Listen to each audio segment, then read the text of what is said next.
ঘরোয়া ফুটবলে আবারও জায়ান্ট কিলার হয়ে উঠতে চায় ব্রাদার্স ইউনিয়ন। এই মৌসুমে প্রিমিয়ার লিগে সম্মানজনক অবস্থানে থাকার লক্ষ্যে নতুন উদ্যমে দল গুছিয়েছে একসময়ের ঐতিহ্যবাহী ক্লাবটি। জাতীয় দলের অধিনায়ক জামাল ভুঁইয়া খেলবেন ব্রাদার্সের জার্সিতে। দলের আনুষ্ঠানিক অনুশীলন শুরুর আগে ক্লাবের আহ্বায়ক ইঞ্জিনিয়ার ইশরাক হোসেন পরিচিত হন ফুটবলারদের সঙ্গে। বিতরণ করেন জার্সি। মানিক মাহমুদের রিপোর্ট।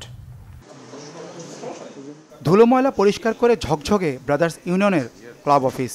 ট্রফিগুলো শোভা পাচ্ছে উজ্জ্বল আলোয়। ঘরোয়া ফুটবলে জীর্ণদশা কাটিয়ে নতুন উদ্যমে নতুনভাবে পথ চলা শুরুর প্রত্যাশা বাংলাদেশের পুরনো ও একসময়ের ঐতিহ্যবাহী ক্লাব ব্রাদার্সের।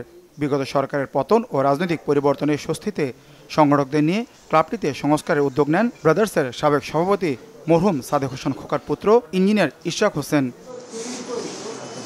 ফুটবলের নতুন মৌসুমে মানসম্মত দল গড়ার চেষ্টা করেছে ব্রাদার্স ইউনিয়ন। জামাল, শফিল, রহমতদের সাথে মাঝারি মানের বিদেশি ফুটবলার আছেন দলটিতে।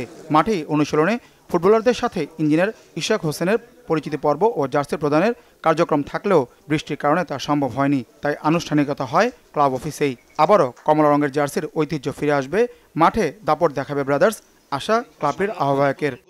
আওয়ামী লীগ সরকার অথবা একটা ফ্যাসিস্ট সরকার তারা যখন ক্ষমতায় এসে তারা এই ক্লাবের সাথে যারা জন্মলগ্ন থেকে জড়িত এবং এই ক্লাবেকে যারা ক্রীড়াক্ষেত্রে সর্বোচ্চ জায়গায় নিয়ে যেতে চায় বাংলাদেশে, সেই দিকে তারা নজর না দিয়ে ক্লাবটির অবস্থানগত কারণে শুধুমাত্র রাজনৈতিক কর্মকাণ্ডে তারা ব্যবহার করেছে এবং বিভিন্ন সময় রাজনৈতিকভাবে নিয়োগ পাওয়া ব্যক্তিবর্গ তাদের ব্যক্তিগত স্বার্থে ক্লাবকে ব্যবহার করেছে। যে আগে অনেকেই বলতো যে জায়ান্ট কিলার্স, বাংলাদেশে দুইটা জায়ান্ট, আবাহনী মোহামেডান আর ব্রাদার্স ছিল জায়ান্ট কিলার্স। কিন্তু এমন একটা সময় ছিল there were no other giants, একমাত্র জায়ান্ট ছিল বাংলাদেশে ব্রাদার্স ইউনিয়ন ক্লাব। আমি এই ব্রাদার্স ইউনিয়ন ক্লাবকে সেই জায়গায় নিয়ে যাওয়াটা আমার লক্ষ্য। যেহেতু আমি দায়িত্ব পেয়েছি, ক্রিকেট, ফুটবল এবং ক্রিকেট দুটি ক্ষেত্রেই আমরা বাংলাদেশ ব্রাদার্স ক্লাবকে বাংলাদেশের 1 নম্বর ক্লাব হিসেবে প্রতিষ্ঠিত করতে চাই। এই 1 মাসের মধ্যে যে কাজটুকু করতে পেরেছেন এবং যে প্লেয়ারদেরকে আমরা আনতে পেরেছি, আমার বিশ্বাস আমরা যে শুধু যে রেলিগেশনটাকে বাঁচাবো তাই নয়, আমরা আরও বড় কিছুর আশা রাখতে পারি আমার মনে হয় আর কি। আগামী মাসে শুরু হতে যাচ্ছে 15 তারিখ ফেডারেশন কাপ এবং 18 তারিখে বাংলাদেশ প্রিমিয়ার লিগের শুরু হতে যাচ্ছে। সেই লিগে আমরা অংশগ্রহণ করার প্রস্তুতি হিসাবে আমরা ট্রেনিং সেশন আজকে থেকে শুরু করলাম। আমাদের উদ্দেশ্য হলো আমাদের যে এই ক্লাব প্রেমিসিস এবং যে মাঠটি রয়েছে, এটি কিন্তু একটা বড় পাওয়া, এটা কিন্তু সব ক্লাবের এটি থাকে না। এখানে আমরা অত্যাধুনিক ট্রেনিং ফ্যাসিলিটি গড়ে তুলতে চাই আগামী দিনে। ব্রাদার্সের সবচেয়ে বড় চমক জাতীয় দলের অধিনায়ক জামাল ভুঁইয়ার যোগদান। প্রিমিয়ার লিগের দল বদলে এই মৌসুমে আবাহনী ক্লাবে নাম লেখালেও খেলোয়াড় নিবন্ধনে বাংলাদেশ ফুটবল ফেডারেশনে তার নাম জমা দেয়নি আবাহনী। অন্য কোনো ক্লাবও নেয়নি জামালকে। তৈরি হয় জটিলতায়। এমন অবস্থায় জামাল ভুঁইয়াকে খেলার আহ্বান জানায় ব্রাদার্স ইউনিয়ন।